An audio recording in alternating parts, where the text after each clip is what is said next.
David, we're ready to go live.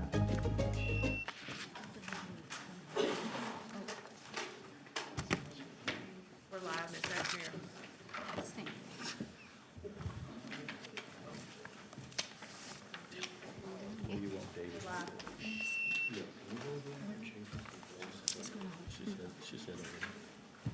First, good afternoon, everyone. I would like to welcome you all to our Budget Governance and Intergovernmental Relations Committee meeting.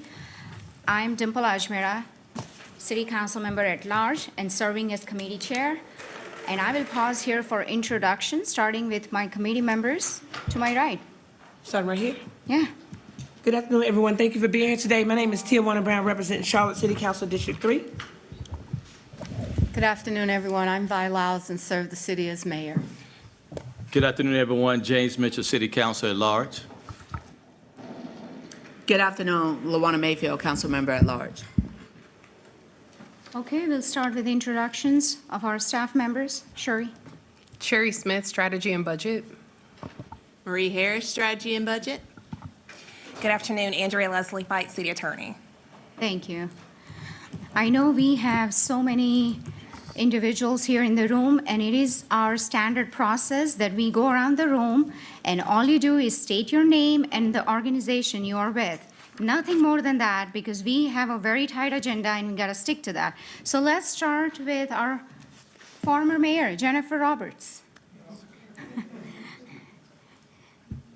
Commissioner Harden?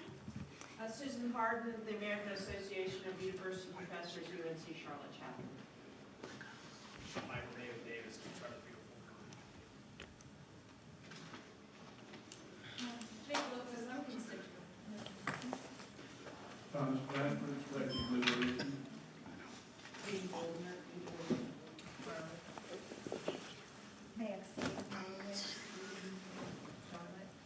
Jackie Stram, also Charlotte. Jim Scram, constituent. Steve, Southern Workers Assembly. Everett, Southern Workers Assembly. Shaylin, CM Brown. Alexis, Liz B, constituent. Noah Howell, constituent. Nate Seaman, constituent. Lisa Orgoni, constituent. Jessica Castaneda, constituent. Logan Edwards, constituent. Kaylin High, constituent. Micah Cheatham, constituent. Matt Cheatham, constituent. Leah H, constituent. Laura H, constituent. Ethan Smith, City Charlotte Strategy. Emily Kunze, immigrant advocate. Linda James, City of Charlotte. Jordan Pascal, City of Charlotte.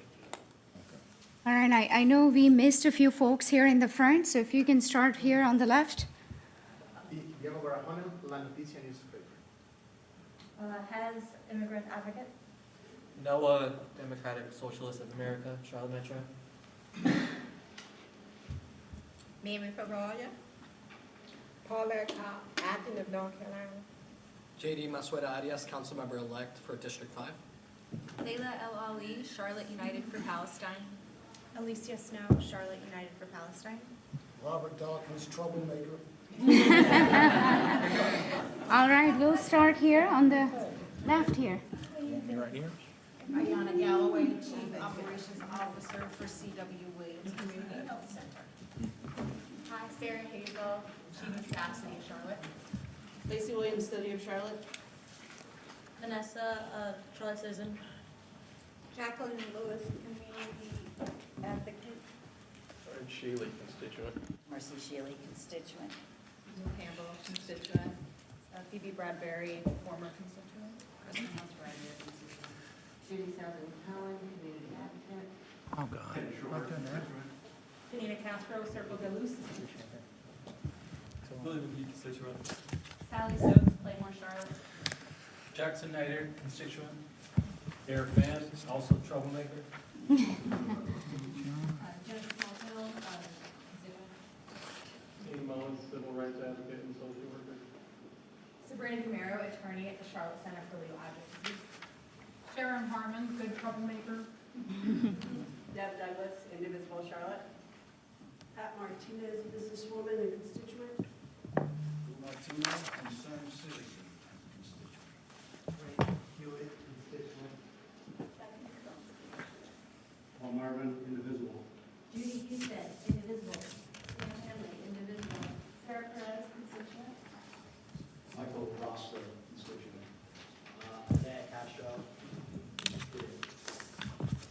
truck and give to constituents.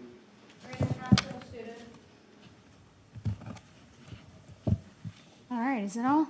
I guess Hector Vaca, Immigrant Justice Director, Fraction and C, and documentary photographer with Avila Capoto. All right.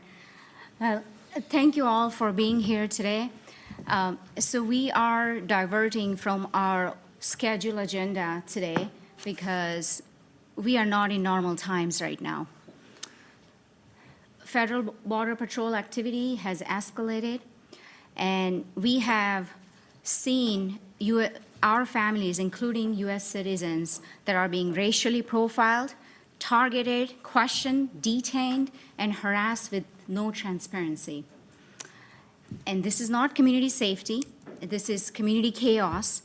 And I have had conversations with Mayor over the weekend, and she suggested that we have this conversation at BGIR committee meeting today to discuss the action that we can take here at the local level to keep our community safe. We have heard a number of reports of people being stopped without cause, questioned without justification, and detained without notice to the city, and that is unacceptable. As you know, there have been a number of scenarios. A particular one that stands out, a U.S. citizen had his car window smashed by Border Patrol right here in our city. And that individual was questioned twice, despite having proven his status. And this was documented in the Charlotte Observer. So thank you to the Observer for covering that, because this is not hypothetical. This is happening right here in our community. And let me be very clear. No one wants violent criminals who are undocumented in our communities. Public safety is not up for debate, but this is not about catching criminals. This is about abuse of power. This is about discrimination. This is about violation of constitutional rights.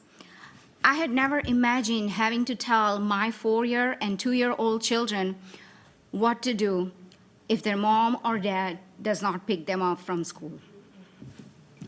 And no parent in Charlotte should ever have to prepare their children for that possibility. So we are going to do everything in our power to keep our communities safe, thanks to Councilmember-elect JD, as well as Action NC, who have worked with me over the weekend to figure out the steps that we can take at the local level. There was a memo sent to our city attorney,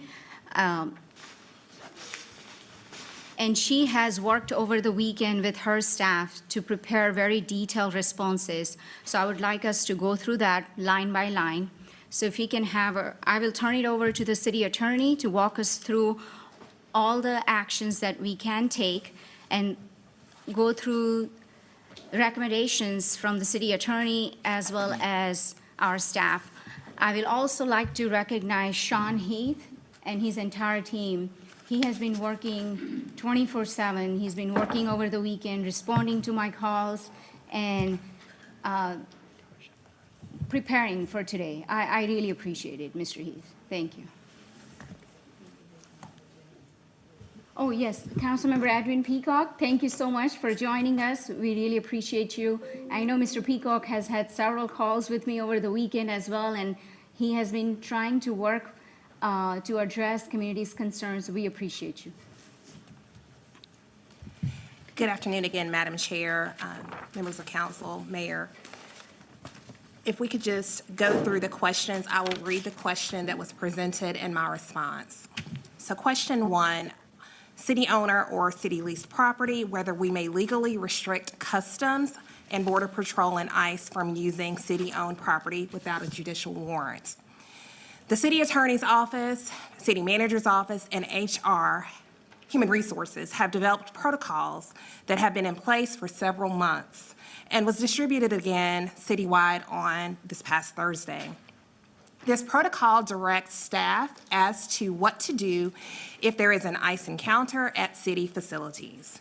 As part of that protocol, areas that are not open to the public require a judicial warrant, and palm cards or protocols have been distributed to staff working in city facilities to guide them in those interactions and direct them to contact staff attorneys who are on call to assist.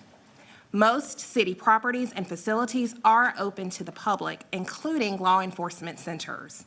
Non-restricted properties, for example, include building lobbies, hallways, and meeting rooms, which are generally open to the public. Restricted areas include spaces designated as such, spaces requiring badged access, and spaces requiring any other form of credentialed access. A judicial warrant issued by a court order, unlike an agency-issued administrative warrant, authorizes access into any restricted area. The city should maintain consistent practices for access requirements for law enforcement agencies, whether local, state, or federal agencies. The second question was whether we may limit federal access to city-collected data for civil immigration purposes unless explicitly required by federal law.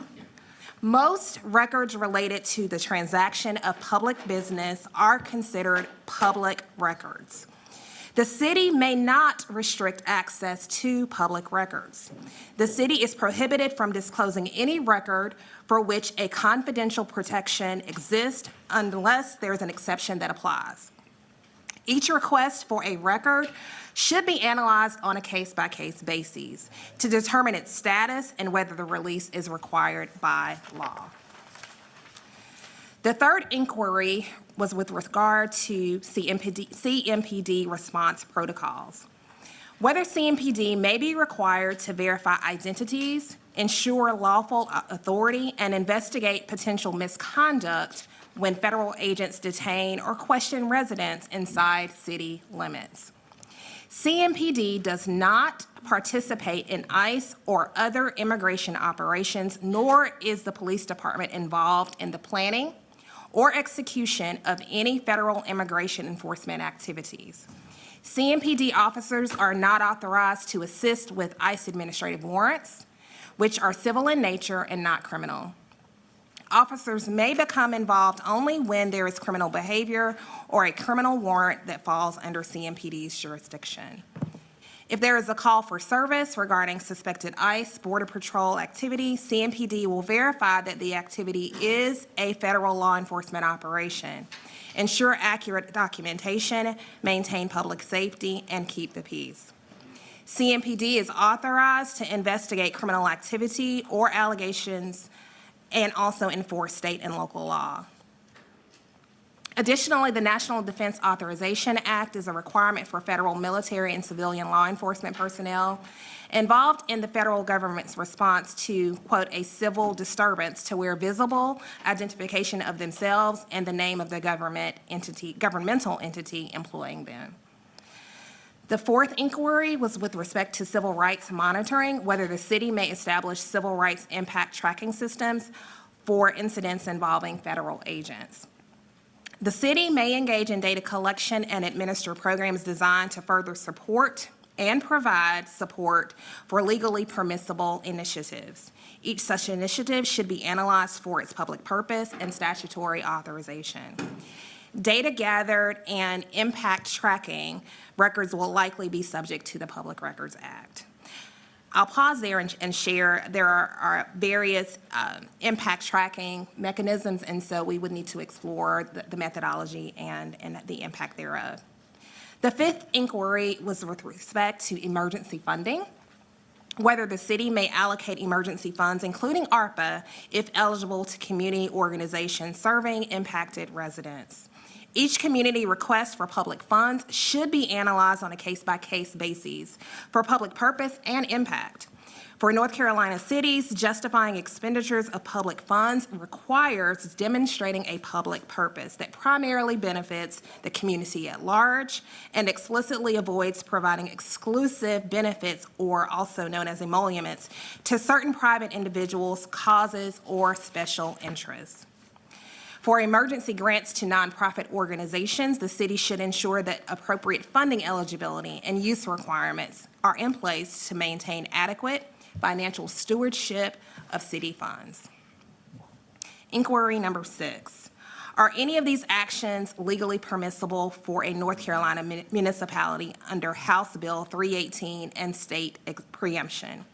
House Bill 318, otherwise known as the Criminal Illegal Alien Enforcement Act, primarily addresses local law enforcement activities. It expands the requirements for local law enforcement to cooperate with ICE. The law requires sheriffs to determine the immigration status of individuals arrested for all felonies and certain misdemeanors, such as DWI. If an ICE detainer is issued, the bill mandates jails hold the individuals for an additional 48 hours after their scheduled release to allow for pickup. Inquiry number 7, whether Charlotte can restrict federal use of city-owned or leased properties for ICE CBP staging. Response: access and any restriction should be consistent with the city's general practices and policies at city-owned or city-leased properties. Restrictions on city property should not be targeted at a single law enforcement group or entity and should be consistently applied and enforced under federal, state, and constitutional standards. Inquiry number 8, whether distributing official signage to private property owners would be lawful or viewed as by the state as attempting to impede federal enforcement. This is not advisable because it likely violates the constitutional prohibition on benefiting individual citizens rather than for the public welfare, public safety, or serving a public purpose. Number 9, any risk to city-state relations, federal cooperation, or public safety. As a political subdivision of the state of North Carolina, City Council's actions are most successful and legally defensible when grounded in clear statutory authority and constitutional authority granted by the city charter, the North Carolina General Assembly, state, and federal law. I will stop there and be happy to address any comments or questions. Yes, thank you, Madam Attorney. Appreciate very detailed legal analysis. I want to just break this down further. A number of us, including Councilmember Mayfield, myself, and Councilmember Mitchell, attended a call on Wednesday last week that was hosted by Greg Asciutto over at Charlotte East. And we heard from a number of organizations that are working with impacted communities. And common thread that I see is that how do we support organizations that are impacted while also ensuring that we are working within the boundaries that is legally permissible? Would you please elaborate on that? Thank you, Councilmember Ajmera. There are certainly opportunities for education and awareness for our communities about the resources that are available. So oftentimes, local governments are the conduit for residents to understand the opportunities that are available, resources that are available. We saw that happen during the pandemic, and it continues even today. And so I think that the most significant opportunity is for the city of Charlotte and our local partners, other municipalities, and the county even to partner together to share information for our residents to be aware of not only the boundaries of the law, but certainly the opportunities as well that exist, certainly with respect to, I mentioned in my overview, CMPD being available, 911 is still available in terms of being able to provide resources. And so I think our chief opportunity here is education. And I think that is very important, and I'll get to you. There have been a number of reports where individuals posing as Border Patrol or ICE individuals in Border Patrol or ICE individuals. Can CMPD answer those calls, ensure that we verify identity, and ensure that there is no criminal behavior going on in the community? Yes, and I want to thank Attorney Jessica Battle with the CMPD, Armor Our Work. CMPD stands behind and ready and willing to verify those calls. And so, yes, they will come out and address that. And so our residents or our constituents need to know, your constituents need to know that that is an available remedy. Okay, so I just want to be very clear. If residents are not clear, if someone is in fact Border Patrol or with ICE, because there are unmarked cars out there, including folks are wearing masks, they can call CMPD, and CMPD can respond to that call to ensure that we are verifying identities of those individuals, so there is some sort of transparency. Yes. Okay. All right. I have other questions, but I'll let my colleagues go first. So with Councilmember Mayfield. Thank you, Madam Chair. So statement and question for our attorney. The statement is, last night, the Black Political Caucus did host a meeting where Sheriff Gary McFadden did share quite a bit of information with us. One of the first being, say you are inside of your home, and this is more so for the community, to, one, you do not have to open your door. Thankfully, for a lot of people, we have some type of security system, Ring camera. Question, do you have a warrant that's signed by a judge? Because what we are seeing isn't ICE, it's Border Patrol, even though we don't have any borders right here for you to be patrolling. And what we have is our federal troops that are coming in.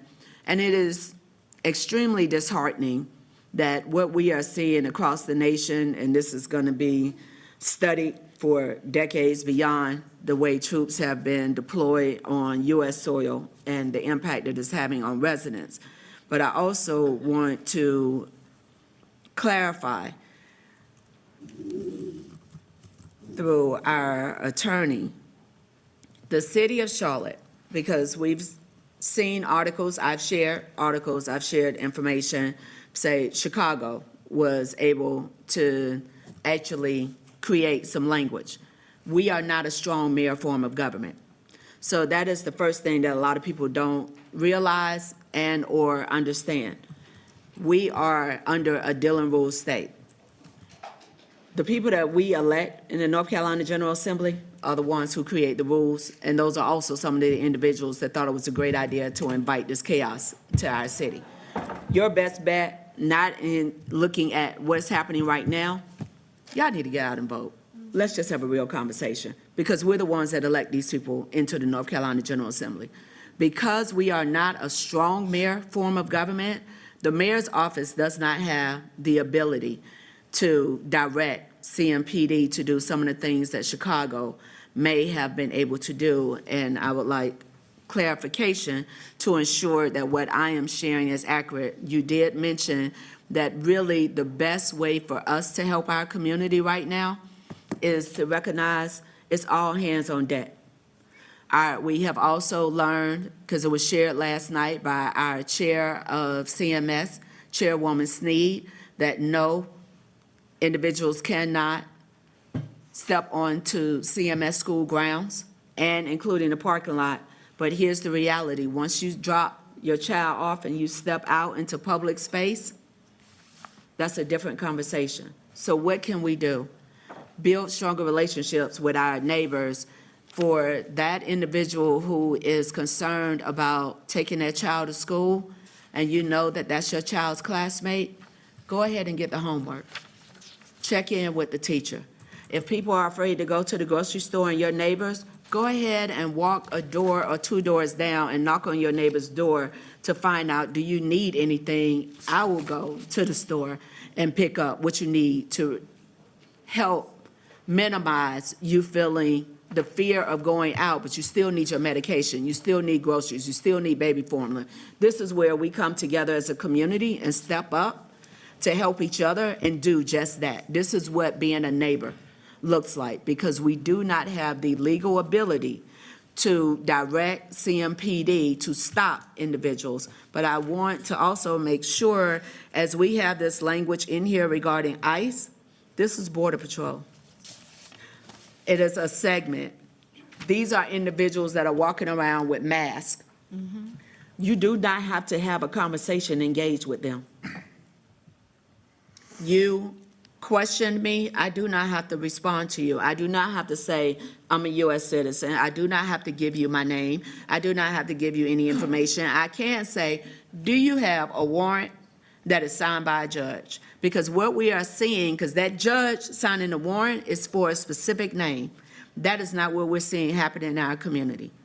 There are attacks that are happening, but I need the community to understand the reality of, even though we individually or as a council may want to create some policy language to help protect our community legally, because we serve at the pleasure of the North Carolina General Assembly. Because our General Assembly, prior to the last election, not only reduced the powers of the governor, they reduced the powers of our district attorney. So even if our governor and our district attorney wanted to create certain measures, a number of those powers have been reduced. But I would like to hear from our attorney to ensure that what the information that I am understanding and that I'm sharing with the community is accurate, and if it's not, please correct me. Thank you, Councilmember Mayfield. You are correct. I'll start with the comparison to Chicago. You're correct. Chicago, Illinois, they are home rule state in comparison to North Carolina. That is a Dillon's rule state. The difference is home rule states, they typically have the ability to have, the power originates with the local body more so, as compared to a Dillon's rule state like North Carolina, where all of the power originates from the General Assembly. And so City Council, the City of Charlotte, only has as much power that is explicitly granted or inherently granted by the General Assembly's general statutes. And so when it comes to things of these matters of this magnitude, or anything else for that matter, we first have to look to the authority that's been granted by the General Assemblies and the limitations, for instance, with the executive orders described from Chicago, that would not be within the mayor's powers, nor would it be within the powers of the City Council. And so I'll stop there. Thank you for that clarification. Also, when it comes to how we as community can show up for each other, as much as we love to go on Facebook Live and Instagram Live and TikTok Live, this is not the time for that. Think about what you read about and what you understood when it came to the Underground Railroad. This needs to be conversations that we're having with each other and not putting every bit online, because these same thugs that are coming into our community are also looking at online. So we don't want to necessarily play our hand, but this is the time where we share the resources directly with each other. We build relationships, we show up, and again, for those who are comfortable, mainly I'm gonna say for all the white people in the room, let's have a real conversation. There is white privilege that comes with me having a lot more melanin than you. You're gonna be able to go to the store, because what I did not see in South Park was any patrol riding around when I was riding around in meetings over the weekend. What I did not see in certain areas of our community were people with masks on attempting to stop, interrogate, or even question individuals. Here's the opportunity for you to be that true ally. Like I shared, do the grocery shopping, pick up the meds if you need to. Make sure that the children have what they need. Make sure that if someone is feeling unsafe because someone's at their home and you're next door, get to know your neighbors, get their phone numbers, go to their back door, bring them over to your house so the children can feel safe. Let the kids play together, because they don't need to be going through all of this. But I want to stress that although I personally, if I had the power and I had all the rings to snap my finger, as Thanos, we would not be in this place, but there would be a lot of other things that I would change regarding this federal government. I do not have that power. But what we do have the power to do, honestly, is to show up for each other. I understand that it is ideal to want to come to your local government to say, what are you doing? How are you going to fix this? 90 million people sat at home and said, this is the leadership that we wanted. Okay. those that we elected in the North Carolina General Assembly, many who have not had a challenger in years, those we elect in Congress that have been there 40-plus years, that's where we have to take this conversation. But for locally, for the city of Charlotte, if I am understanding our attorney correctly, the only power, which is one of the weakest powers, but also our greatest strength, is in sharing the information.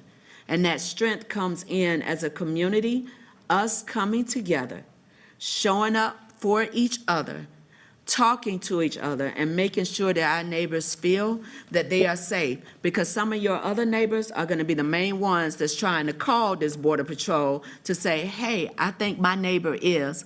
That ain't the neighbor we talking about. They don't need to know what's going on to know what the information is. You know who they are.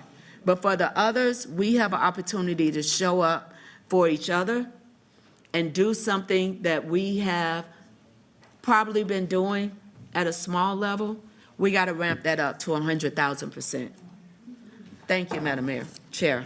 All right, thank you, Councilmember Mayfield. Councilmember Mitchell, followed by Councilmember Brown. First of all, let me thank the chair for bringing this important issue in our community to our committee. So thank you, Councilmember Ashmere. How many Charlotteans in here? Raise your hand. Oh, Charlotteans. Yeah. You talk about natives? Native Charlottean. Raise your hand, native Charlottean. I've been here 30 years, I'm a claimant. And so the point I'm making, I join you all in feeling embarrassed of what's happening in our city. The national coverage and the question people are asking, why are they choosing Charlotte? The harassment of our citizens who call Charlotte home, particularly the gentleman who had his truck window smashed out by Border Patrol. This is not the city we love. This is not the city we call home. City Attorney, I did hear when you mentioned all what we can do, and I think it needs to be an action item from us that we can share with the full council. And so I want to focus on two things as an action item for us. You did mention CMPD can respond to calls. And so I think it'd be nice if we be very clear and share with our citizens when to call CMPD for assistance. That's number one. Number two, I saw an email that the mayor, county commission chair, and school board sent a joint letter this weekend. And so you talked about our chief opportunity is education. I want the council to have a conversation. What does that look like for us to educate our citizens, and so our citizens will feel comfortable in knowing that this city council is on their side? This is, and I'm going to date myself because I was born in 1962, but I think this is the worst period that we ever experienced in Charlotte, North Carolina. And for us, the 12 of us, I just feel helpless. I wish we had more guidelines, more authority, but because we don't know how long the Border Patrol is going to be here, and I think the longer they stay here, the more uncomfortable I feel each and every day. I do. Because I think they just taking advantage of some of our citizens who work hard each and every day in our community. I went to American Dry Cleaner today on Graham Street. They usually have about 26 employees in there on 6:30 this morning. They had 3. The other 23 called in and said they could not come to work. This is an economic impact on our city. Yes. I'm in the construction industry. I build things. We had 4 projects this morning that we had nobody to show up and continue to do work. This is not the Charlotte we love. And so I think for us, if you can give us some guidance, we need to be able to share something with our citizens, ensure that we're going to do what we can to make sure you're safe and you continue to live and love Charlotte. Thank you. Thank you, Councilmember Mitchell. Absolutely, economic impact You look at restaurants, stores that are being closed until further notice. There is an economic impact to construction industry, retail, and we need to consider that as well. I hear there are 2 action items to Councilmember Mitchell's point. Number 1 is educational campaign, and number 2 is the support for our organizations that are on the front line, that are working with impacted communities. And I don't want to take the glory here. So I know Councilmember Brown did reach out to me earlier, and she wanted to make those motions. Hold on. Can you talk about what the motion is? What motion are y'all even referencing? She hasn't talked about it. I'm going to let her speak to her motions. All right. I got some questions for the attorney before she speaks, or after she speaks. Okay, Sure. no problem. With all due respect, thank you, Councilmember Peacock. So good evening, everybody. Thank you so much. Good afternoon. Thank you so much for being here. And attorney, please keep me in line. I'm an advocate for human life and just dignity and respect, and I don't see any of that going on. And I am definitely a huge supporter of our immigrant community. I love them. I work with a lot of them, and it's very frustrating to see this. So my First Amendment constitutional rights, I say pretty much what I want to say, and always have and probably always will. I'm 54. And so today I want to begin by thanking our chair for bringing this meeting. It's very, very important for us to have this meeting. My fellow colleague, committee members that are here, Mayfield, Peacock, Mitchell, and standing firm in this moment and to ensure our residents receive clear information and not chaos. There's been a lot of chaos. There's been a lot of footage on social media. It's really disturbing and it's frustrating to see children crying, parents walking. I know Councilmember Mayfield said that she would say not to record. I'll plead the fifth on that one. We need to make sure that we know that our people are safe, and I say our people because I put myself in the category with you. You are a target, plain and simple. You work hard, you deserve to be here, you matter. You still do not have to face this alone. You have rights. Your rights exist. I know that we are a deal and rules state. I get that, I understand that. So anybody under the sound of my voice know that we stand with our community. They are human beings. Their dignity needs to be restored. And fairness and humanity in a due process is definitely not being followed. And I will continue to speak up, and I will continue to honor their values, their lives, their dignity, their humanity, and their respect. And for Charlotte, for everybody that's listening in, for everybody that's standing with us, that look up for us and want us to do more, we have an attorney that will tell you what we can and cannot do. And you've heard some of that around the room. Personally, I don't want to run into them because I'll probably be in jail, incarcerated, and it's for a good cause. And to every resident who is afraid, I see you, I hear you, and you are not alone. I love you, and I wish I had a magic wand to make this go away, but we stand in solidarity with you. You deserve to be here, and don't think for one moment that you don't. And that's coming from me, Tijuana Brown, Charlotte City Council District 3. What is happening to you is inhumane. Thank you. All right, before Councilmember Brown makes a motion, I would like to recognize Councilmember Peacock. Madam City Attorney, I want your answer on question number 3, please. This is CMPD response to protocols. Your answer here, nothing has changed prior to this weekend with the announcement that ICE is coming to Charlotte, right? These are still the same procedures that have been in place from. Nothing has changed. We haven't altered our policy at CMPD. This is the way that it is, whether they're here now or when they eventually leave. Is that correct? Right. That is correct, Councilmember Peacock. Okay. Can you talk about the National Defense Authorization, HR 6395, and your part of the answer there? I've not heard about that. How does that reference in your answer? How does it interact with CMPD? I included it just by way of background. There had been some questions about whether or not personnel would need to identify themselves and whether or not they needed to wear badges and that sort of thing. And so this spoke to if there was a defined civil disturbance by the federal statute. And so if it does seem ancillary, that was the background as to why I included it. But that federal law requires that the individuals that are detaining or attempting to detain individuals in our city, they have to be wearing identification. That is correct, sir. Okay. Yes. And so CMPD is really the go-between between these two entities, Right. correct? This, absolutely, and so this, you're right, it is not interpreted to be that CMPD would enforce this at all. So CMPD's job is not to actually look to see whether the ICE individual has ID or not. Those individuals have to have it on them by law. For those persons, that is correct. Good Okay. afternoon. My next question is on number 4. As you know, over the weekend, I exchanged some text messages with Councilmember Ajmira, my favorite thing to do at Saturday night at 6:15. Thank you very much, Madam Chair. But I didn't see questions that we were doing about civil rights monitoring. What is behind question number 4?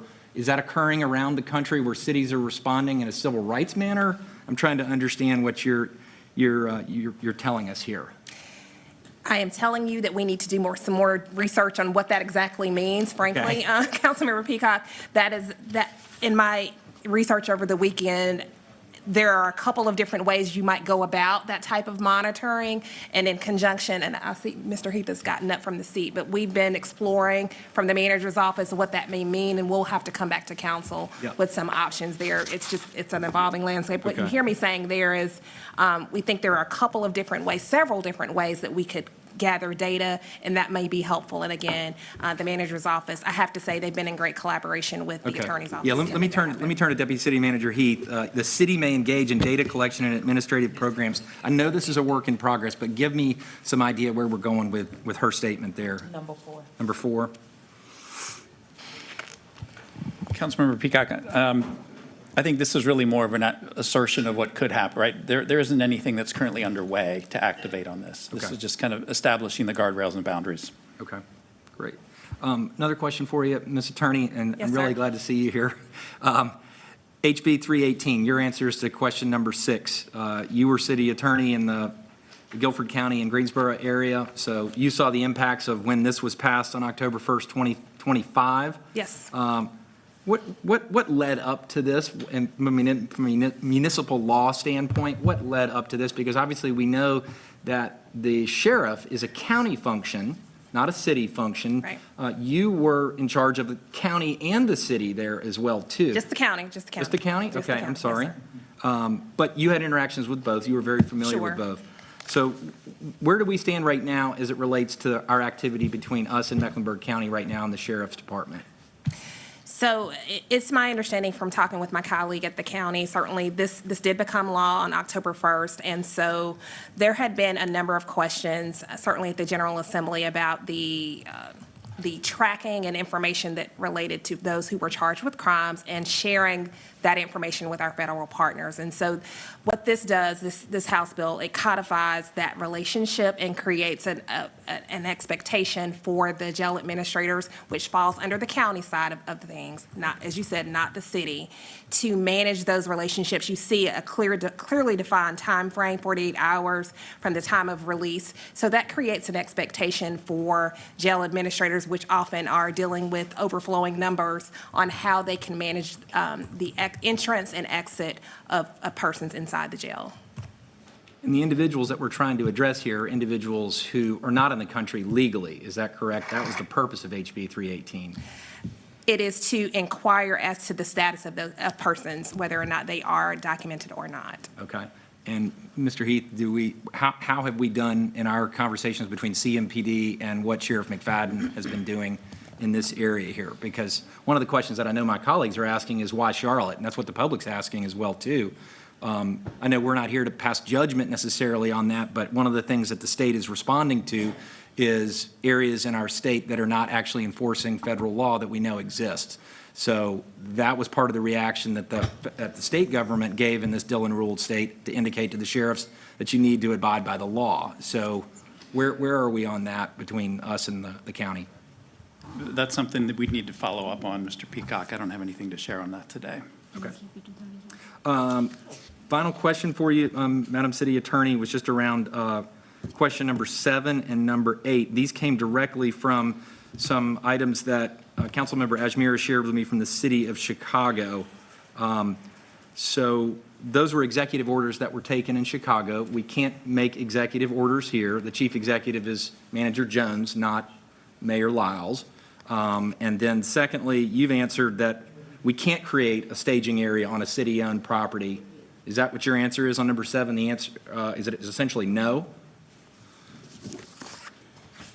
Access or restrictions that would be consistent with city general practices. We can't discriminate as to what occurs on an actual city property. Correct.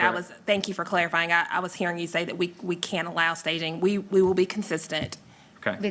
We will be consistent with the policies that exist, which is to say, if there's a law enforcement agency or any other agency that wishes to cooperate with the city, they would need to contact the city manager's office. Okay. All right, and then the final question is just on number 9 for you as well, too. You gave a very good answer on any risk to city-state relations, federal cooperation, or public safety.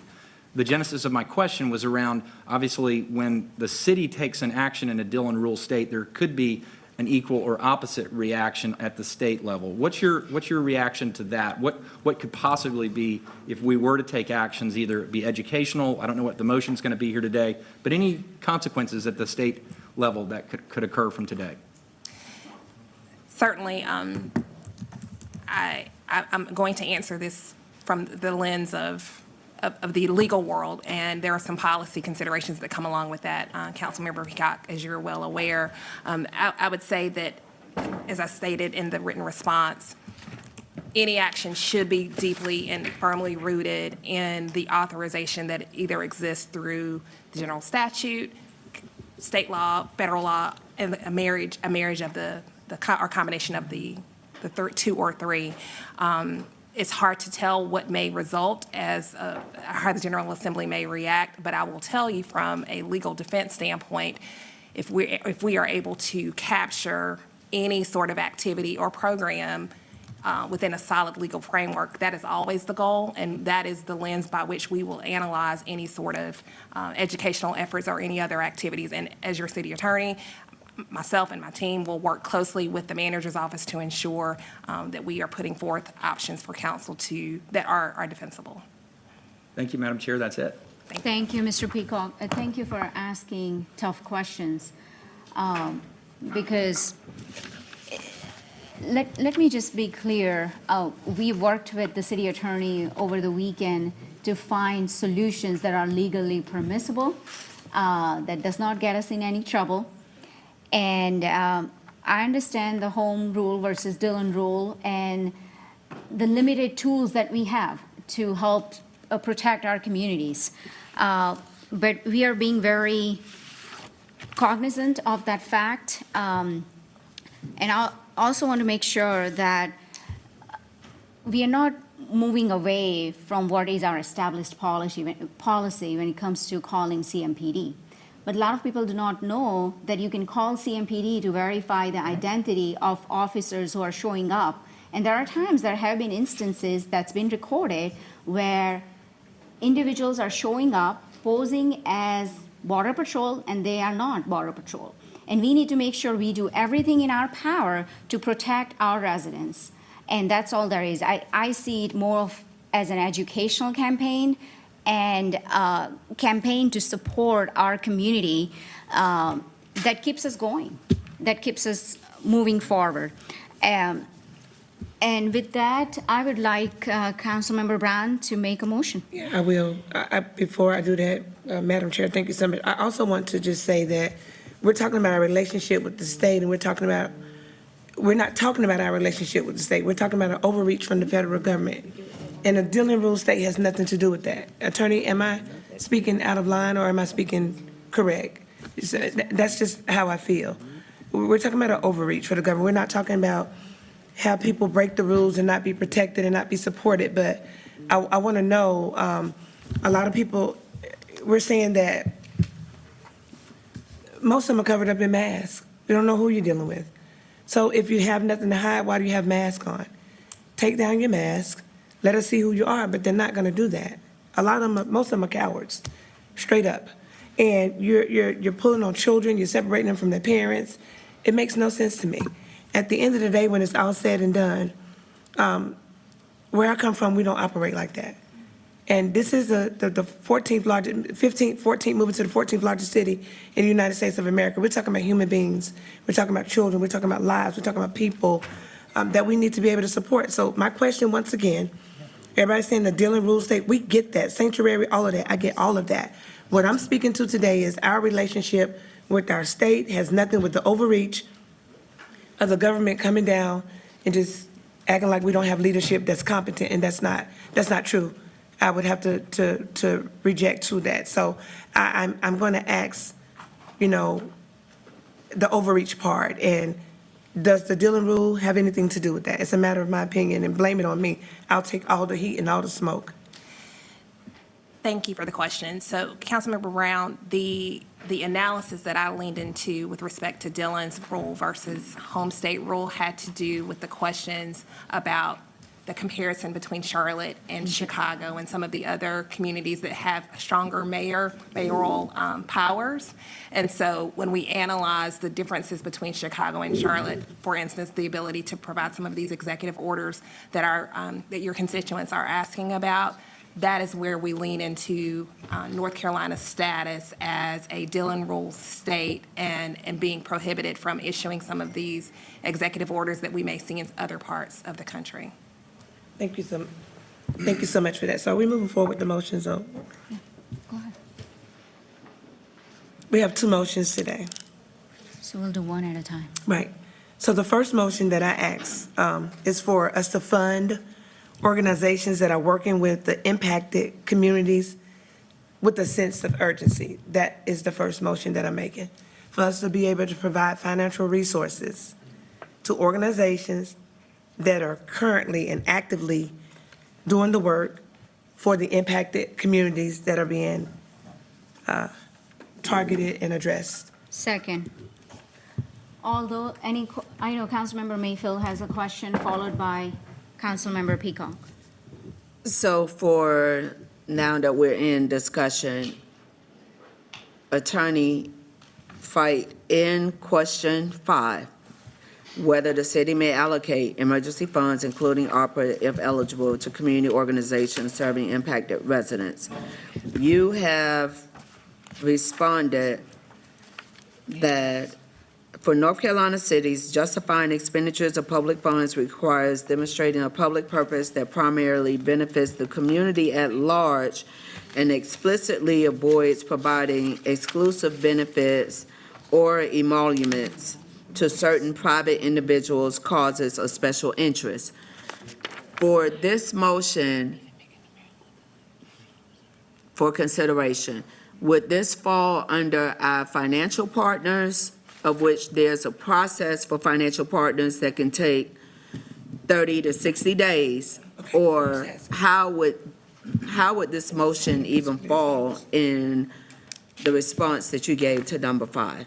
Legally, are we able, if this motion were to move forward based on the response to 5, legally, 1, are we able to do it? And then for the budget piece, do we have the ability to do it, and how quickly?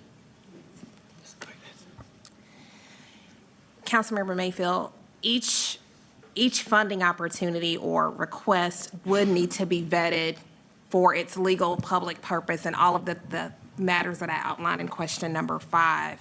Now, I will say, because I am the new kid on the block and still learning some of our city processes, it would be appropriate to vet those through those avenues, and I'm looking at Deputy City Manager Heath over there to lean into that. But yes, we would want to analyze those requests because, again, the expenditure of those dollars is dependent upon them meeting those public purpose requirements outlined in the response. So, Mr. Heath, for clarification, because our current process, again, could take 30-plus days. You have to actually apply. It goes through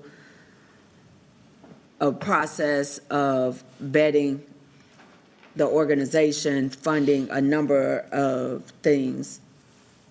What can you share for this motion? So I think it's really what's the will of the committee and council, because there are choices, right? One choice would be to pursue a path that's very similar to your traditional financial partners program, where you have a notice of funding, you have grant applications that are submitted, you go through a formal review process, you evaluate, and then you make selections on a competitive basis. That, of course, generally plays out over the course of a number of months. That is an option.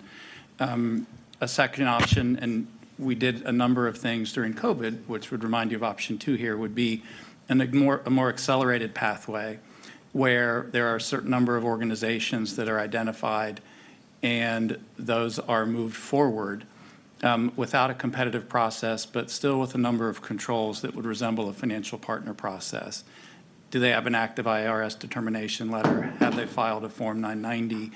Affirmation that the programs would be non-exclusive in terms of access regardless of race, gender, national origin. There'd be a number of requirements that would still be imposed on a scenario like that. So it's really just a question, if it's the will of the committee and council, how fast do you want to go? The faster you want to go, the more we as a staff would need to do something different than the normal process. And Director Harris, as far as budget, since this is something that's moving very quickly, we want to support our community, yet do we have a budget line item and/or funding? Because I know that almost all of ARPA dollars have been allocated. So have you had an opportunity with seeing the questions that were presented over the weekend to identify if we even have a funding source if we were to utilize option 2, which is the accelerated pathway without a competitive process? Thank you for that question. And as you mentioned, it's rapidly emerging. We don't have a pot of money just set aside, but we would look at potentially reallocating resources or what could be done to make a proposal for this. And even with the possibility of a reallocation of funds, the time, which we have done previously when needed, but that still is a process that unfortunately takes a couple of weeks. At least. So I want to make sure that as we're having this conversation, that we're all understanding, even if we need 6+, because this is just to get it out of committee to full, but even if we were to attempt to pull the trigger, we would have to identify a funding source. And if we're talking about reallocation, then that is the possibility of something that may have been identified for funding, that funding being reduced and or eliminated. We're also looking at the possibility of how do we identify which partners, because we have a number of partners in this room. Yes, we do. And then we risk the chance of, just like we recently had a number of emails where the city was getting ready to approve access for a lease, and a lot of our partners on the east side reached out and said, well, how did y'all identify these organizations versus this particular organization or business? So trying to figure out who all is in the room, what they're doing, and how do we even come to who are the groups that may be funded and up to what amount. So it still wouldn't be something that will be done in the next 72 hours. It would be something that potentially could still take a number of weeks to Correct. try to track down. Correct. And like you said, to be good stewards of the opportunity and the available resources, it would take a few weeks. Thank you all for the clarification. So let me just, I have had conversations over the weekend with Mr. Jones, our city manager, as well as Mr. Heath. This will be, because there is a sense of urgency, Mr. Heath has been working with organizations over the weekend. He has reached out to a number of organizations that are working with impacted communities. And this just endorses the idea of supporting the organizations, and the manager is supportive of this, where we will get this out very quickly, and I'm sure Mr. Heath can talk about that. But this is just endorsing this idea, and this gives the manager's office an ability to collaborate with organizations as well as with the foundation, United Way, and others that are working in this space. And keep in mind, the city manager already has up to $500,000 authority, so he doesn't need the city council to approve this agenda item. The council will just be endorsing this idea with a sense of urgency, because there are impacted communities. Help is needed, and we need to take a swift action here. So I would like to have Mr. Heath respond to that. I'll be brief, thank you, that was well said. I just wanted to reiterate that I'm very careful to not get ahead of the body, but things have been moving so fast that I have initiated some conversations, just to understand what's happening, because so many of these organizations are doing the work in the field. I need to hear from them. And this week, in parallel, I'm also trying to connect with other potential funders to understand how other funders may be mobilizing around some of these community challenges as well. So if council decides that there's a desire to step into this, that we're doing it in a coordinated fashion. Thank you. Okay, Councilmember Pico. Ms. Harris, I think the budget for the city council, including salaries, everyone here, including staff, isn't it around 1.2 million or something like that For, for the city council? I'm just trying to I'm figure out. sorry, I don't know off the top of my head, but you're Okay. probably right. And do we have discretionary funds within that budget that are under the purvey of the city council per se? There's not a bucket other than, your training or things like that. But no, there's really not a bucket. Besides, you had some ARPA money set aside, but I believe it's all but like $4,000 used. Okay. All right. Thank you. All right, Councilmember Mitchell. Thank you, Madam Chair. Sean, so let me follow up on the organizations you have reached out to, because if we talking about expediting this, I think is very important, to your point. So can you share how many organizations you have reached out to that we know have been impacted? Yeah, so once again, this has all been moving so fast. The number won't be impressive to you, right? But I've had conversations with 3 or 4. I've reached out to a couple others, just trying to get a sense for what's happening on the ground, what are the needs, because I can't overstate how challenging it can be when choices have to be made. Which organizations to fund, what types of services are most needed. So I just want to make sure I go on record to say that if there is an accelerated process, we would need some clear direction from council on directionally what you want. Because there may be a dozen organizations that I have in mind. I could find 4 other people that might have a dozen organizations of their own in mind. We've all been down this path before. It's very challenging. Okay. Thank you. And just so the ask that is being made by a number of organizations is the same ask that they are making to the county. So I just want us to be mindful that we are showing collaboration. The county is taking steps, we need to take steps. We have funds in PAYGO, and there are and the manager has said that he will find a way. This requires a swift action. This is something we can do to support community. Let's put money where our mouth is at. I mean, shows real action. So I know we are in time crunch here. 4:30 is a hard stop. So if we can keep our conversations and remarks very brief. Councilmember Mitchell. Madam Chair, and to your point, I think if we're going to do this, we got to do it quickly. We don't have one more meeting with this current Right. council, November 24th. So if any action we're going to take, I would love for it to come back to us, because that's our last meeting. Then December 1st, we have a new council that will be coming on. So Sean and Maria, would they give you enough time? I think we got a budget consideration we have to look at. Where can we get the funding? Sean, if you can really nail down those organizations that to Councilmember Ashmere, Chair Ashmere, who we need to fund so they can make an impact. So can we do something and be ready to vote on the 24th? Yes, sir. We'll Okay. provide some options for council's consideration. 24. Okay, so 24th, sorry. 24th, no, our next last council meeting is November 24th. Okay, thank you. okay, so I'll entertain. Well, we already have a motion. I seconded it. All in favor, please raise your hand. Hold on. I'd like you to break those motions up.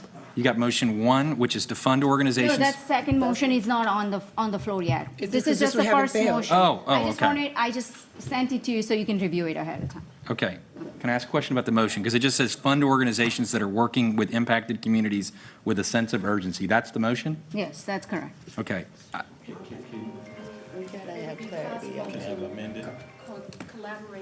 Yes, collaborate with the county. Can't hear you, Mayor. Okay, you go. So maybe, If we could have Councilmember Brown. collaboration between, and we can have the county and make it go further for us. That's what So- I would believe we should do. First of all, okay. Councilmember Peacock.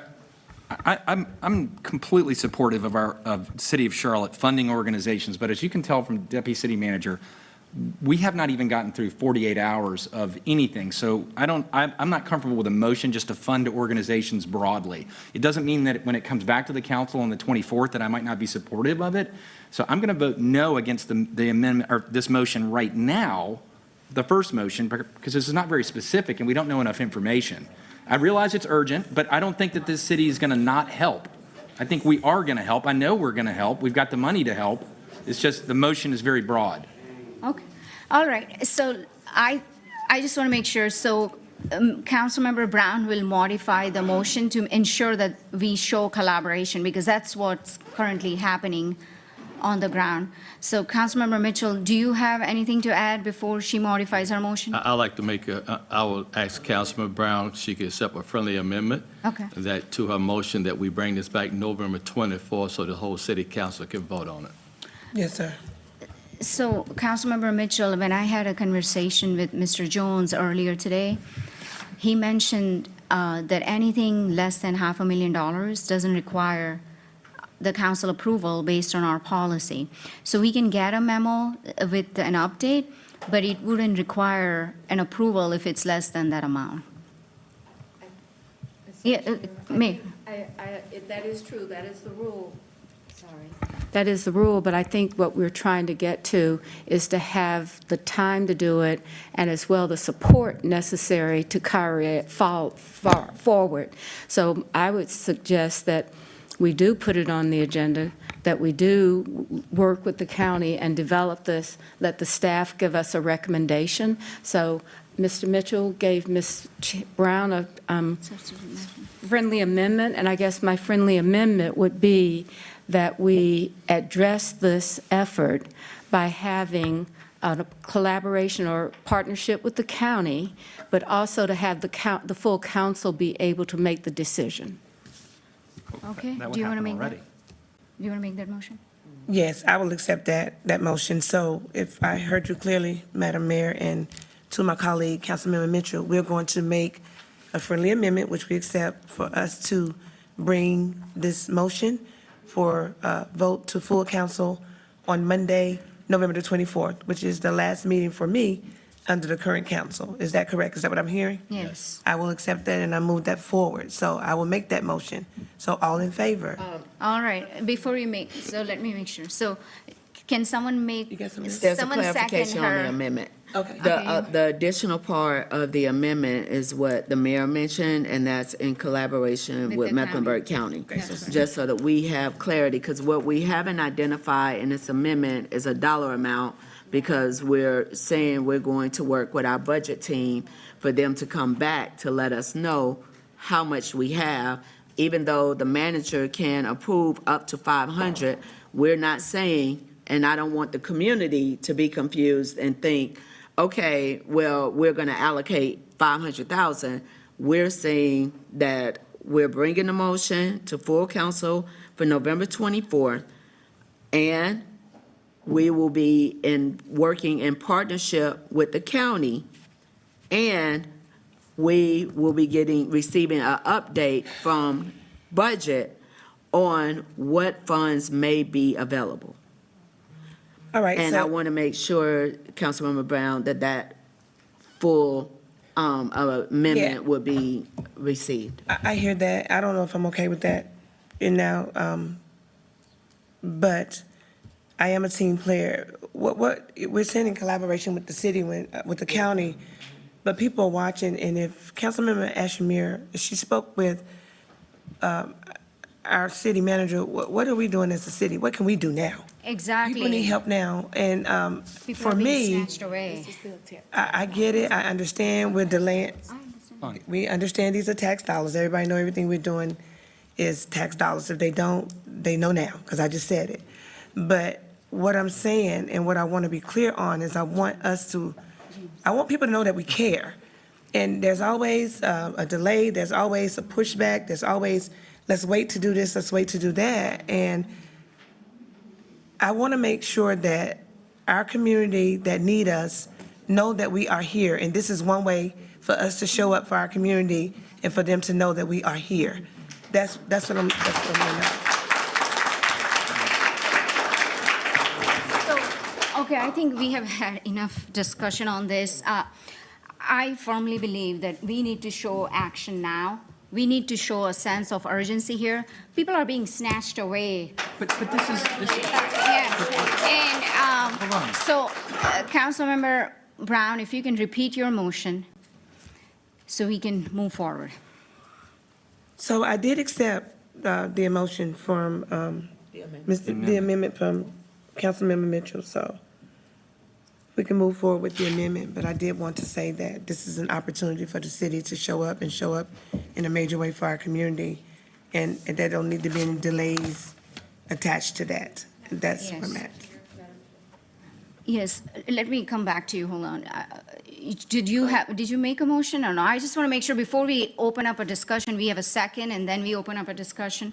So if we can clarify what the motion is the motion is that we urgently fund organizations who are working with impacted communities with a sense of urgency. Is that correct? I did accept the amendment by Councilmember Mitchell, and so, Mr. Mitchell, what was the second part of the amendment, so I can be crystal clear on what I'm saying on the amendment, and I'll make the adjustment on the amendment. I was trying to make sure we all can have 5-0, a show of solidarity out of the committee. And so when Councilman Peacock said he felt like it was open-ended, I want to show some urgency and say we would take action on November 24th, so we can get a 5-0 to come out this committee to put money in our community. Okay, so the amendment, I take it. Thank you, Councilmember Mitchell. I greatly appreciate that. So I'll go back to it, and I will make the motion, and I will make the amendment. But I want to hear, Councilmember Mayfield, what was your attachment to it? It was reiterating the mayor's recommendation for it to be in the motion that we work alongside of Mecklenburg County so that we're So consistent. intergovernment, we're going to do that? Yes, Is that what we're gonna say? intergovernmental. Okay, intergovernmental, I'll say that, all right. Yes. So, let's try this again. I make a motion to fund organizations that are working with the impacted communities with a sense of urgency. Yep. It will be with our intergovernment. The county.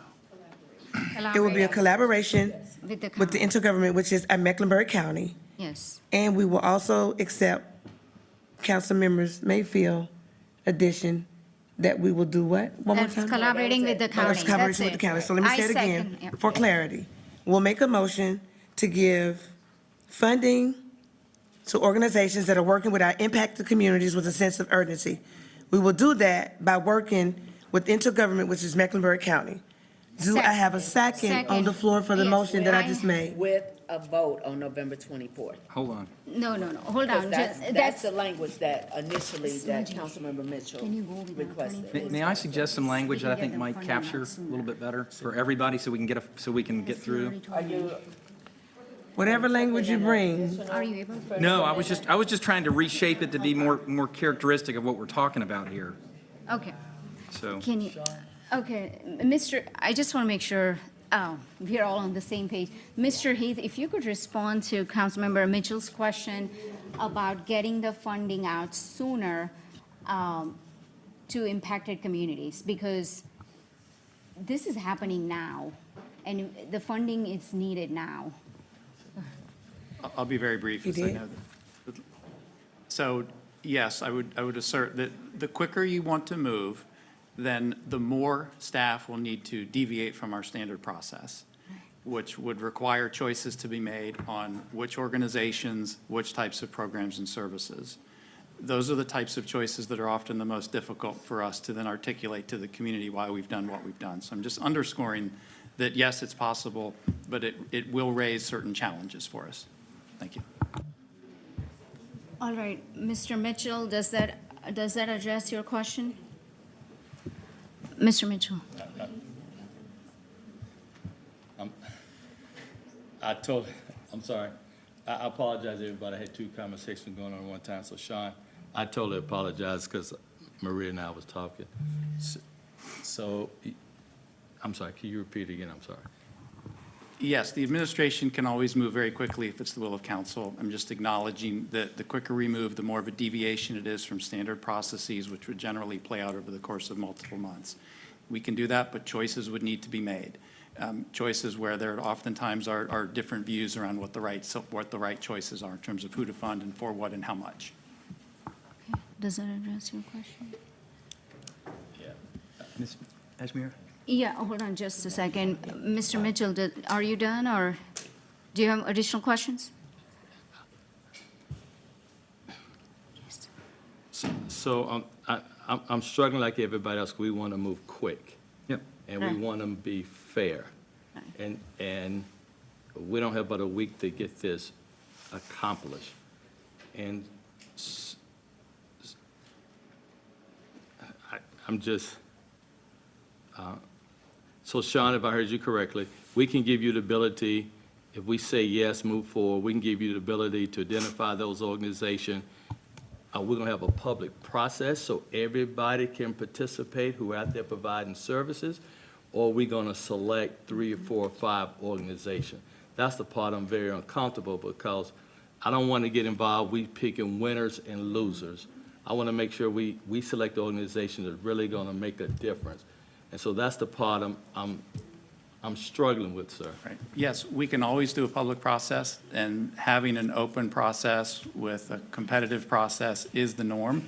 That takes time. So it's just a trade-off. It's a Okay, trade-off. so Okay, but if I may, but to Ms. Ashmere's point, though, time is one thing we don't have. Right, exactly. So we go through our normal process, we can't do 30, 60, 90 days. We're That's talking about 48 hours, 72 hours, and so we can try and make a difference. So, Hold on. Let's, Mr. so can we have an expedite process? Of Just get course. let's get the- Okay. Of course. Okay, does that, okay, I think we are on the same page. To Councilmember Mitchell's point, because he's a process person, being a former chair of Economic Development Committee, I understand that we do not want to be in the business of picking winners and losers. We want to make sure organizations that are working in this space have an opportunity. So I think, to Mr. Heath's point, we can do that. So before we go ahead and raise our hands, I have Councilmember Peacock, followed by Councilmember Anderson. Thank you, Madam Chair. I was just going to try for a way to help the motion that has been made, because I understand the intent now and why we're doing that. I wanted to see if Ms. Brown would accept this, to direct the city manager to identify and deploy short-term funding on or before November 24th to organizations actively supporting individuals and neighborhoods affected by recent events. Again, I think I believe we are just. We're just directing the city manager, who you've already But it's clarified. November 24th, and organizations need resources now. That's the motion. The motion is to direct the manager to be able to act between now and November 24th. To send out the, To short-term funding on or before November 24th, as opposed to the open-ended motion, which was just to support organizations urgently, which is about as willy-nilly as it so I just gets. want to make sure, so between now to November 24th, are we saying that? Yeah. Because it could be possible that it could be earlier, so you are okay? I Okay. just said that, to direct the city manager to identify and deploy short-term funding. Okay. So, I mean, I'm just trying to capture So what how we're is trying to do. that different than her Well, motion? well, her motion specifically, when it was first read, was motion to fund organizations that are working with impacted communities with a sense of urgency. Yeah, so sense of urgency gives them flexibility. But we're directing somebody, we're directing the city manager to work with partners that deputy city managers indicated to us. Okay. So, I think that works. Councilmember Anderson. Followed by Councilmember Anderson. The only thing I wanted to make sure I want to make sure as we're moving forward with this, that we include the collaboration word in there, because we need to have that as we build the structure for everyone participating, so we're not just the only place participating. Yes. Got it? Okay, thank you. Councilmember Anderson?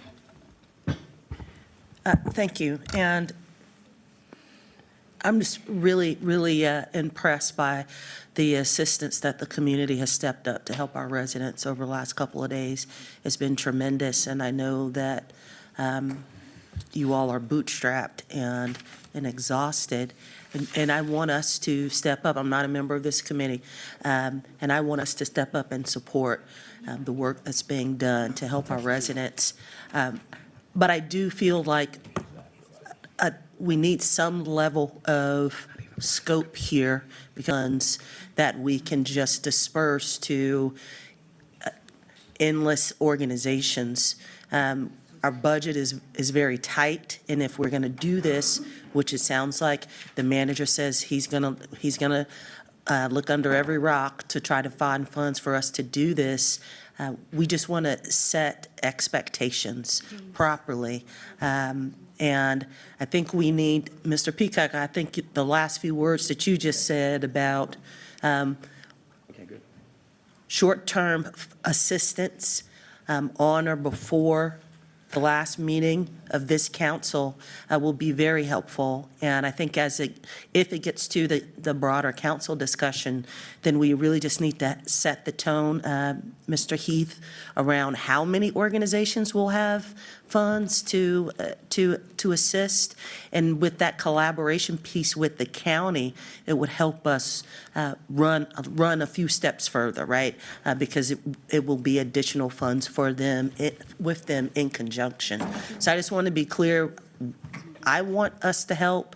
I appreciate all the work that's been done, but I don't want to set a false expectation that we have an unallocated or an endless amount of funds to help numerous organizations. We're going to try and do as much as we can with what we have in collaboration with our partners at Mecklenburg County. This is the amendment motion. All right, thank you. All right, Councilmember Peacock, do you have a motion to make? Yes, I do. The motion would be to direct the city manager in collaboration with the county manager to identify and deploy short-term funding on or before November 24th to organizations actively supporting individuals in neighborhoods affected by recent events. Do I have a second? Do I have a second? The attorney has clarified. You okay with that motion? Not about that, but you had a motion and a second on the prior motion. Is this a motion? Oh, I'm sorry. This would just be a substitute. This was the amendment. I just wanted to clarify. Thank you. This was a substitute motion. Understood. Thank you. Thank you so much, Attorney. Yeah, so I'll second that motion. Yep. I mean, it's, Still discussion. it's, the okay. same. Yeah, it's I the know. same It's thing. the same. I It's the get it. same, but it puts I- it in the hands. Okay, I so understand. that's fine with the substitute motion, Madam Chair. Okay, so can we, all in favor, please raise your hand. This final Substitute motion. All You right. got a full, Oh, okay, that's Yes. unanimous. Okay. so that's unanimous. Okay.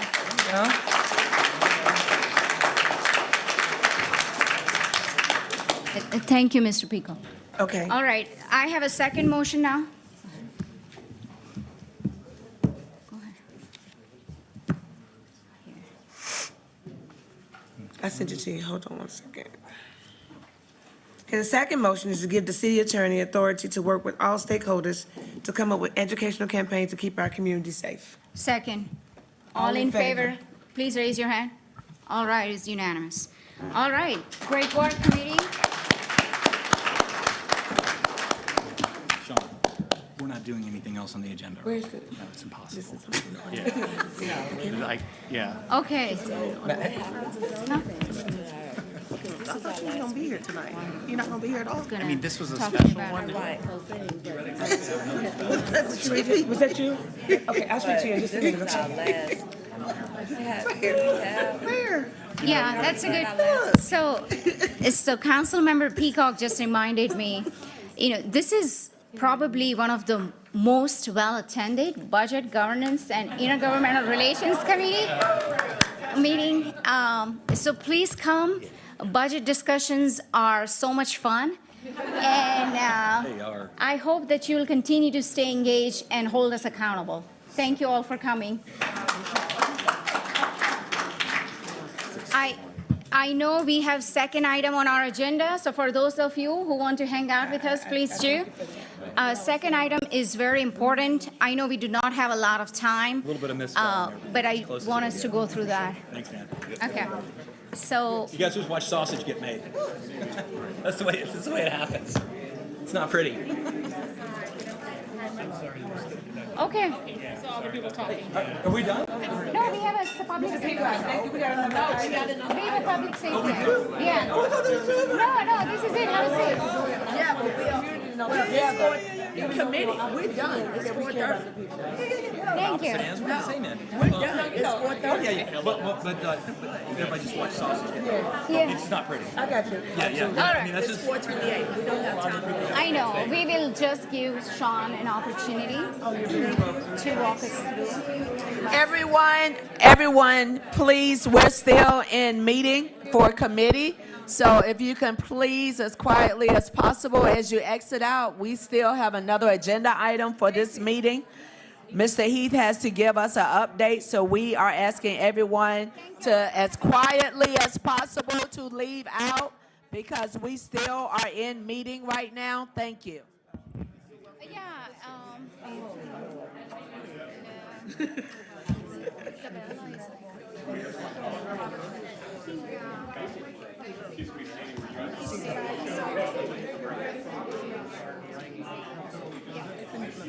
Okay. All right. Sean? No, it's not on this one. Sean, we got a minute and a half for our committee. For you to give, you got a minute to. Spoke so fast, I couldn't get it all down. Thank you, Councilman. Thank you, everyone, for quietly exiting the room. We are still in committee. We still have another agenda item Mr. Heath is about to present. Thank you. Thank you, Councilmember Asmira, Councilmember Mayfield. Pull it closer, Sean. Okay. Thank you. Why don't we just wait? While we're transitioning, can I do a quick time check? Yes. What time do we have a hard stop right now? 4:30. So Okay. Okay. we getting ready to end it in a minute. Okay. So Mr. Heath, if you can just walk us through our public safety item. I know this is something that the mayor has referred to our committee, and I just want to make sure that there are some members of our community, stakeholders, who have been working on this, and they get an opportunity to hear directly from you, Mr. Heath. So if you can just walk us through your presentation, and we may not have enough time to go over Q&A, but at least we can hear your recommendations. And I know that you have been working with multiple stakeholders, so if you can also recognize them in your remarks. Thank you. yes, I'll be sure. This will be the fastest presentation in the history of committee presentations. So maybe I'll start with one key point in mind. The whole purpose of this presentation is to give you. Reporters. It's okay. Who is that? What's over there? What they doing? I have no idea, but we're still in committee. Mayor told us to wait over. Why don't we come over here, please? Oh, As quietly as possible, please. Sean. Okay. The key punchline here is the purpose of this conversation is to just give you a bit of a head start on potential public safety components in your 2026 state legislative agenda. While this is going to be a super abbreviated conversation, this was just going to be the first bite at the apple. No vote is expected today. We'll have a more in-depth conversation in the January timeframe. So I'll be super brief. So you'll remember from the late September timeframe, the mayor released a few policy referrals to various committees. BGIR received one policy referral. The emphasis was on identifying public safety components in your 2026 state legislative agenda. As I mentioned previously, in terms of the timeline, we have an annual process where staff works across all the city departments to identify, based on council priorities, what potential state and federal legislative agenda items could be for the upcoming year. That process is unchanged. That process is underway today. This conversation that we're having now isn't attempting to leapfrog any of that. We're not attempting to say that these items are more important than other items that will come to you later, but we know public safety is front and center, so that's why we scheduled this today. You don't have your 2026 calendar yet, so the dates that we put on this slide are tentative. Presumably, you'll have a committee meeting in early January. If not, we may need to schedule a special committee meeting, all building up towards full council adoption of your legislative agenda in the February timeframe. One of the things that I did want to underscore, I will go quickly over 7 specific potential public safety components.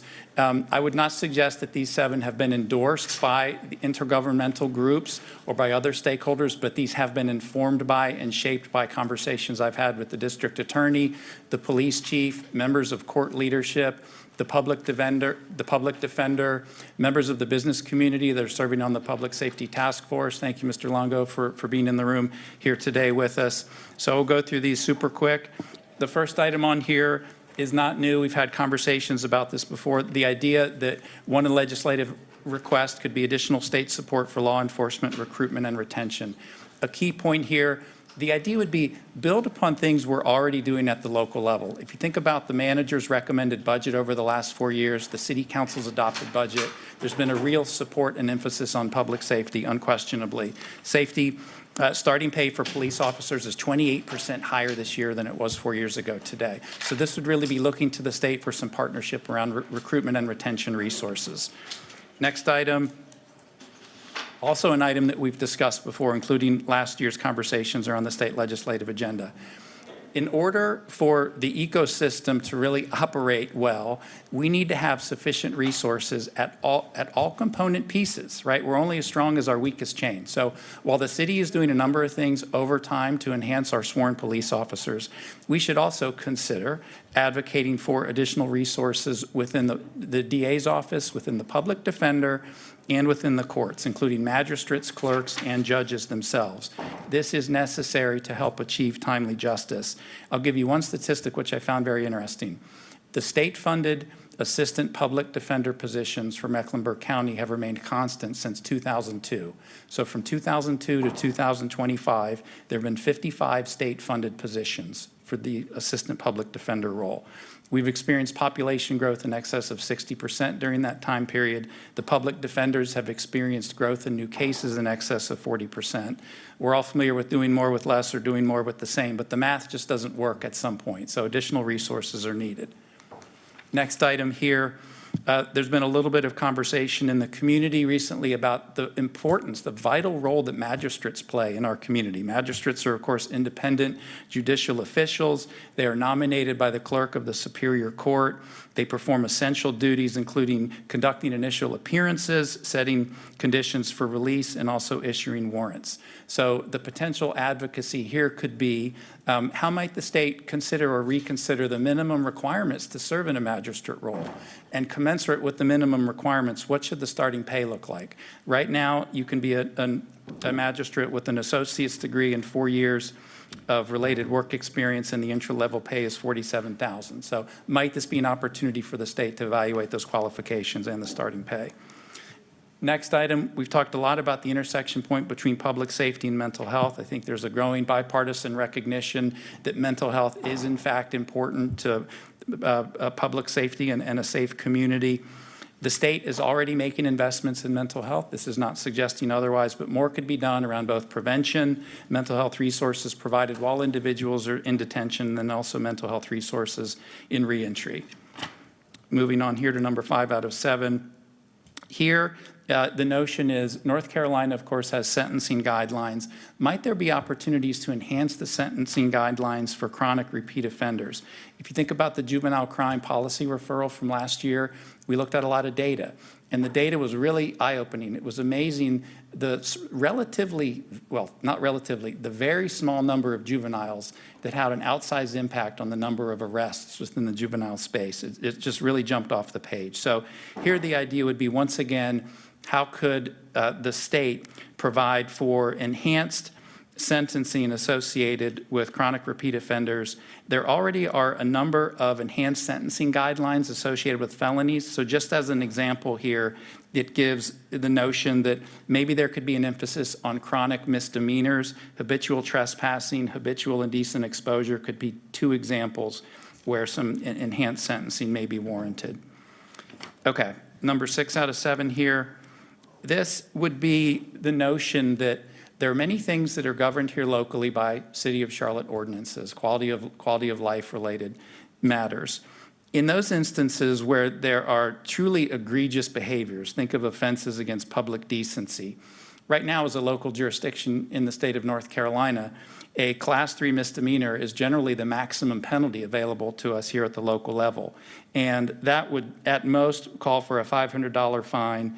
Even in scenarios where there are 5 or more prior convictions, that would be a maximum of 20 days of detention. So might there be an opportunity to identify certain egregious behaviors, offenses against public decency, where there could be an opportunity for state statute that would provide for additional enforcement tools above and beyond what we can do here at the local level. Number 7, and the last one, is something that was discussed a bit last year. As I've said before, juvenile detention should always be the option of last resort, but in those instances where juvenile detention is necessary to help ensure public safety, the police chief and other stakeholders have been strong advocates for having a local detention center reestablished here in Mecklenburg County. We had one until 3 years ago. Having something local provides better access to family, better access to legal resources, better access to the public school system, and more of an ability for the community to wrap itself around these juveniles in detention with supportive services to help better prepare them for when they re-enter the community. So there have been a lot of conversations with the Division of Juvenile Justice from the state of North Carolina and the Sheriff's Office. The Sheriff's Office continues to be at the table. That's, of course, where the previous detention center was located in the Jail North facility. A clear path has not emerged through those conversations, so here the idea would be just the city of Charlotte could lend its voice to the potential value of having a local juvenile detention center. So that was as quick as I could go. I know there's really not much time for discussion or feedback, but wanted you to hear some of these ideas now, give you a chance to think about it in advance of a deeper conversation around the 2026 state legislative agenda. Thank you. Thank you, Mr. Heath. Thank you so much for working on this. I know you've been working on this, reaching out to stakeholders for past several months now. We appreciate that. And I appreciate the work that Mr. Longo and Business Alliance have been doing. I know he has been leading the task force, and he has provided some input along the way, including District Attorney's Office, our legal system, judicial system, and Defender's Office. So this is great to see some concrete steps that we can include in our legislative agenda to ensure that we are taking real action on public safety. I know we have Councilmember Mitchell, Councilmember Peacock, and I know that we do not have a lot of time, so if you can keep it brief, that would be great. Okay. Thank you, Madam Chair, and I'm going to keep it brief. Sean, I think for me, this is a great chart, and you kind of did a summary, you summarized the description example, but I guess still for me and for the average citizen, I think and I'm going to think out loud, I think a flow chart will really help us, because I'll be the first one to tell you when someone get arrested and people complain, I don't know should they call the DA or the magistrate. And so can you take this, though, and kind of create a flow chart, I think, in categories? Of a misdemeanor, what happens? What all groups are involved? For a felony, what groups are involved? And I think then we can start educating the public as well as ourselves. What's the city council responsibility? Like your 7th item, you clearly say we can advocate, but that's really the county to do a juvenile detention center. So we need to we need to demonstrate who's clearly responsible. Mm-hmm. We all going to work together. I like your legislative agenda, but I think this need to be a full-fledged retreat conversation as we talking about understanding all the judiciary system, CMPD, the sheriff, the DA, and the magistrate, and how all this system works. Because right now, when citizens call me, I'm at a disadvantage. It's hard for me to explain. Thank you. Understood. Thank you, Yep. Councilmember Peacock. Of all these things that you're showing here, Sean, I've heard all of these in different versions, and I think they're excellent because this really does boil it down to what the state needs to hear in order to give us the resources in order to make CMPD effective and to reduce crime across the city. I wanted to ask about for you to expand on your comments about number 5. This is the one that I've probably heard the most about, which is how can we possibly let out individuals who've been arrested dozens and dozens of times? And to Mr. Mitchell's point, obviously, I do think we need a tutorial, and I am with you because just understanding the court system, understanding how the workflow occurs for someone who's arrested who's 16 versus 21. But can you repeat what you had said about juveniles that in your last quality of life analysis? Did I hear you say that the majority of criminal activity has been occurring by a very small percentage of juveniles? Is that correct? Yeah, I apologize. I should have brought the actual statistic because it was really eye-opening. But there was an incredibly small number of juveniles that accounted for an incredibly large, like disproportionate percentage of juvenile arrests. Okay. So, for a community of our size, of course, it's always helpful to hone in on what's the core root challenge we're trying to solve for. And if that population of the repeat chronic offenders is driving a disproportionate amount of disruption, disorder, and quality of life issues in the community, what are things that could be done through enhanced accountability and enforcement to better address that situation? DA Merriweather has expressed a desire and willingness to join us in our next conversation, because I think that he could do a much better job, since he does this for a living, to articulate an answer to your very specific and good question, which is to provide a better sense for how does any community end up in a scenario where you have chronic repeat offenders that are released on a frequent basis, and what would be the levers to address those issues? Okay, and my next question is around the Juvenile Detention Center number 7. I understand that we closed a juvenile detention center fairly recently, like within the last 5 years. What was that? Why did it occur? And what are the plans in the community to have either the county or the city build another one? Yes, so juvenile detention, unlike adult detention and jail, juvenile detention is the responsibility of the state of North Carolina. So local jurisdiction, neither the city nor the county nor the sheriff's office have an obligation to provide for juvenile detention. But it just so happens for a number of years, there was an arrangement where the sheriff's office was operating juvenile detention center at Jail North. I believe there were roughly 62 beds at that facility. It closed about 3 years ago. I need to be careful about trying to articulate exactly why, but my sense is it was some challenges related to staffing and recruitment for the detention center relative to other assets that the sheriff has a statutory obligation to run. So here the idea would be, is there an opportunity for additional public-private partnership? Possibly reestablishing a juvenile detention center at Jail North would be the most obvious example that would be of interest to the Division of Juvenile Justice, because they do have some funding capacity for new juvenile detention facilities. But given the cost of real estate in Mecklenburg County, it doesn't exactly pencil out for them to buy new land, start from scratch, build it up, and operate it. I'd heard through a community partner that he had introduced the idea that we possibly use county-owned schools that are no longer being used to retrofit those into detention facilities. I don't know if that's feasible or not, and would that be something that could maybe sharpen the point to the legislative agenda?